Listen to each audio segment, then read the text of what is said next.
Hello everyone, it is Skyz here and welcome back to another Fallout 76 video.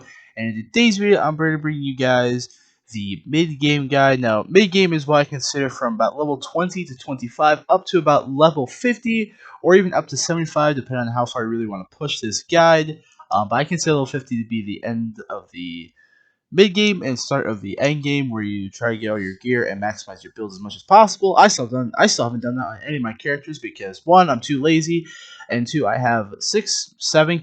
Okay, I have 8 characters if you count my mule, but other than that, this is going to help you guys try to get through the most boring part of the stage, in my opinion, because this part of the game can really drag on for a good while. So let's just jump right on in. And the very first thing that all mid-game players should do is complete the quest Minor Miracles. Now, Minor Miracles, you basically get to start by heading on over here to the Graham Mining HQ. Once you are here, go head on inside and then look at this little billboard. There will be a couple of those outside, but the easiest one to find is inside. You're going to click on that, you're going to examine it, you're going to read it, and it's going to give you the quest.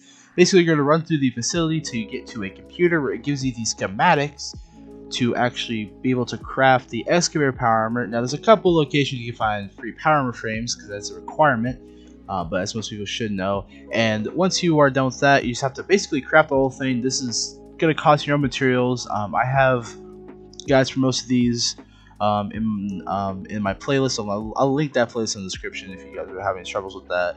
But basically, once you are here, just do that. Build a power armor, come back, scan your thing, and then you're going to get the plans for the power armor station. And basically, the only way you can get the power station is either by the quest, or you can buy it from, I believe, Phoenix, and then two or three of the trader bots in the White Springs. But this is the best way you get for free, and plus you get really early game without having to spend not millions, like thousands of caps. But I'd recommend all of you guys complete this quest, especially considering that the Excavator power armor also gives you 100 extra points of carry weight with both legs. So either way, you're going to be getting a huge bonus in carry weight. Even if you aren't going to do power armor as your build, and later on you might want to swap to power armor, this is going to help you immensely, especially in the early game when having power armor is really hard to find. You can craft your own and get a really decent set, in my opinion. Doesn't have the greatest energy DR or ER, but it's still a very good set nonetheless. For the next part of the guide, I will be giving you guys a couple of events that you should really be looking out for and head on over to. The first one is just any of the seasonal events. This would be Moth and Equinox, Foshnot, or Graham's Cookout, which one on pop, which is on the screen right now, and then the what's the alien one? The aliens, Invaders from Beyond. Invaders from Beyond. Do any of those? They give you quite a good XP, and also a couple of free rewards. Especially if you're going to be a melee build, I would recommend doing this Graham's Cookout. If you're going to be a rifleman build, go ahead and do the Invaders event. The other two don't really give you anything special besides mask, which would be good for trading, but that's a whole other bag of worms that I don't really participate in anymore because that's a terrible scene in my opinion. The next event y'all should really be looking out for as well is any of the 3 new events that came out with this last patch. So that'll be Test Your Metal, Moonshine Jamboree, and Eviction Notice. These all give you really high chance of getting legendaries, caps, and especially XP, because you guys want to get out of the stage really fucking fast. So getting your endgame gear. Just go ahead and do any of those events.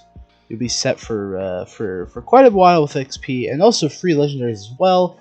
I wouldn't hold on to any legendaries at this point, really, unless it's like a bloody swing speed bat and you're going to be a melee build, and keep it, I guess. But what you really want to do is try to get to level 50 as quickly as possible, so you can start getting that really good end game loot.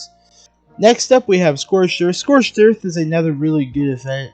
It only drops when you spawn in a nuke, and depending on if the person who drops the nuke knows how to drop a nuke or not, you can get quite a bit of XP. Just remember, you guys have to do the 1,000 points of damage on the Queen if you guys want to get the full rewards, which includes the Flux as well. But really, you should really be focusing on the ads, because a good chunk of the time there's going to be at least 2 or 3 legendaries inside of that initial group that she spawns in. I think it's like after she drops below 25%, she starts spawning enemies, and then the last stage of the play, when she goes back up to full health because she's a legendary, that's when she spawns all the extra critters like fucking Deathclaws and Sloths and all that kind of jazz. Just do those, and you'll get quite a bit of XP from that as well, and free legendaries, which is always really nice. Then the last one y'all should really be looking out for is Uranium Fever. Uranium Fever is probably my favorite event in the entire game. It's really simple too. You go into Blackwater Mine, you start a terminal, you defend three excavator drills that are mining uranium, and then mole miners spawn, and then you can just basically just kill the mole miners and get free legendaries. There's only 3 that spawn. It's a guaranteed 3. But just do those and you get quite a bit of XP and legendaries. You can also pick up everything, like all the guns that the mole miner spawn, go to the White Springs Resort train station and sell it there for quite a pretty penny, which I'll cover more about caps in the next part of this guide. But just do those couple events, you guys will be leveling up in no time, and before you know it, you're going to be already heading off onto the next video, which I still need to make on the end game of Fallout 76. So for the next part of this video, I'm going to be going over how or what to sell inside of your vendors. So first off, for plans, for daily ops or seasonal plans, they'll be like Foshnot and the Mothman Equinox, which we recently just had. I would sell this for about 1,000 to 2,000 caps, depending on what item it is, and if it's a recipe, which is, I think it's only a Foshnot tape, I would say between 500 and 1,000 caps. For present or pale pans, that's what the PMP is. I would sell the 1 to 50 caps, not really worth it. I would say just kind of throw them away. If you get a random weapon or armor plan, depending on what it is, sell between 50 and 250 caps. If it's like, I don't know, like a prime radium rifle automatic plan, a lot of people might have that, so I'll probably put it in your vendor for about 75 caps. For legendaries, 1 star is 50 caps each. 2-star legendaries is 100 caps each, and 3 stars is 150 caps each. Just as all scripts, it'll be like assassins bashing VATS AP would be 150 caps, I would say, or a really good script. So if you have a lot of excess legendaries, you don't have enough time to sell them or script them, you can just go ahead and sell them and make a decent profit on. And then if you think you have something really decent, like a faster fire rate, Furious 10 mil or something, go to Fed 76. I'll link this in the description as well. This is a really great tool. I use it a lot. Go ahead and go to them. They'll give you a decent value on what's what in your inventory. For chems, this is a little bit more complex. So right away is 5 caps right away. Don't sell it that way. Right away is 5 caps in my opinion. Super Stimpaks is between 15 to, let's just say 20 caps, so around that range. And Stimpaks should be about 10, but I've seen people sell them for like 5 caps. But if you want to make a profit on Stimpaks, I would say 10 caps.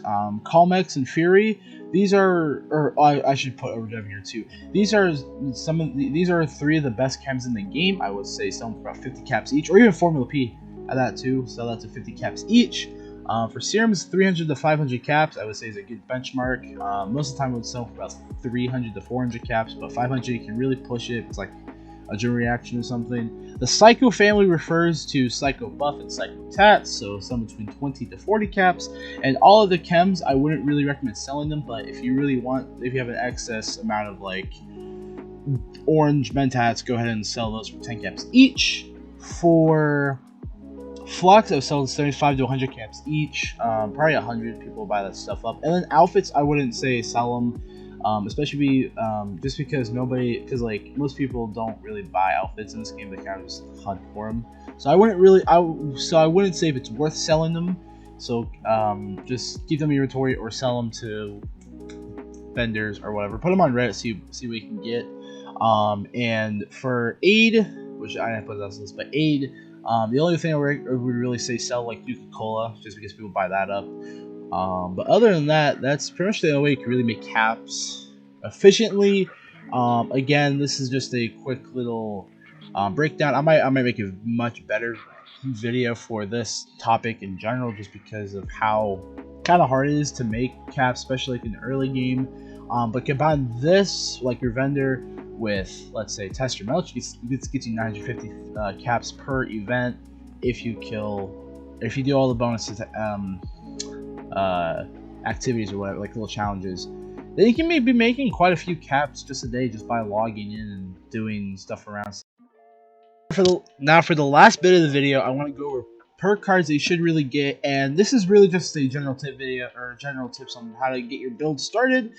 So once you figure out what weapon class you want to use, go ahead and you might have already started getting perks for said weapon class, like the shotgunner perks, for example. Let's use that example. So my recommendation is, as soon as one of the weapon-based perk cards open up, and what I mean by that is like things like Enforcer for the shotguns, or Tank Killer for the commando and the pistol builds. Go ahead and pick those up, because they'll dramatically increase your damage and effectiveness with said builds. Also, pick up Starch Jeans as soon as you humanly possible. As soon as you hit level 32, get Starch Jeans, because you cannot play this game without mutations. Mutations, without a doubt, is the most important thing on any build, in my opinion. Besides like weapons, but like mutations help give you so many boosts, and it's ridiculous. If you're not having Starch Jeans, you are losing right now. You are not winning. You are losing. And for the last thing I'm making you guys game, it is Tenderizer. Now, Tenderizer unlocks at level 46, and basically what it does is at level 1, it gives you 5% more damage for 5 seconds after you attack a target. At level 2, it's 7% for 7 seconds, and at level 3, it is 10% more damage for 10 seconds. This card is still a multiplier, so pick it up. It will dramatically increase your effectiveness of your build if you're going to use Tender, or if you're going to use literally anything. I recommend it. It is the only perk card I say should be shared between every single build. It is without a doubt the best perk card in the game. But when it comes to damage, that's not damage based, like the heavy gunners, like the heavy gunner master expert or whatever. Like all those perk cards, this is the best one for damage by far. Pick it up. Now, pick it up right now. Go right now to your fucking Xbox, PC, or PlayStation, and pick it up right the fuck now. And that is basically it for this video. Thank you guys so much for watching. I tried to make this guide as short as humanly possible, just because I hate drawing out videos. This took me a lot of time to make, so if you guys could leave me a subscribe, like, and maybe even a comment, that'd be really cool. My giveaway's still going on. It's been going for the last like 2 months. I might as well stop. But comment anything you want, comment feedback, comment kill yourself. I don't really give a shit. But thank you guys so much for watching once again. My name is Skyz. I'll talk to you all later. Peace.